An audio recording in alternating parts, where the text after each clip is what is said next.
بسم اللہ الرحمن الرحیم۔ السلام علیکم۔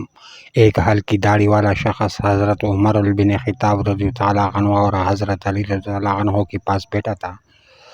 اس کی آنکھیں اندر کو دنسی ہوئی تھی اور زبان ذکر و تسبیح میں مشغول تھی۔ حضرت عمر رضی اللہ عنہ نے اس سے پوچھا کہ آپ نے صبح کس حال میں کی؟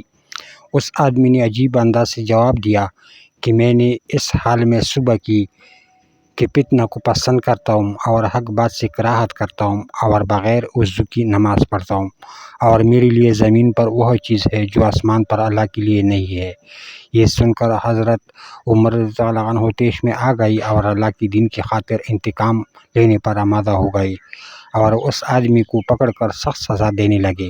تو حضرت علی رضی اللہ عنہ نے ہنستے ہوئے کہا، اے امیر المومنین، یہ شخص جو یہ کہتا ہے کہ وہ فتنہ کو پسند کرتا ہے، اس سے اس کی مراد مال و اولاد ہے، جیسا کہ اللہ تعالیٰ کے اس فرمان میں مال و اولاد کو فتنہ کہا گیا ہے، اور حق کو ناپسند کرتا ہے، اس سے مراد موت کی ناپسندیدگی ہے، جیسا کہ اللہ تعالیٰ نے فرمایا ہے، وَجَاءَتْ سَكْرَةُ الْمَوْتِ بِالْحَقِّ ذَلِكَ مَا كُنْتَ مِنْهُ تَحِيدُ، اور بغیر وضو کی نماز پڑھتا ہے، اس سے مراد نبی کریم صلی اللہ علیہ وسلم پر صلوات درود بھیجنا ہے۔ ظاہر ہے کہ صلوات کے لیے وضو ضروری نہیں ہے، اور اس نے جو یہ کہا ہے کہ اس کے لیے زمین پر وہ چیز ہے جو آسمان پر اللہ کے لیے نہیں ہے، اس سے اس کی مراد بیوی بچے ہے۔ ظاہر ہے کہ اللہ کی نہ بیوی ہے اور نہ اولاد، وہ ذات یکتا بنیاز ہے،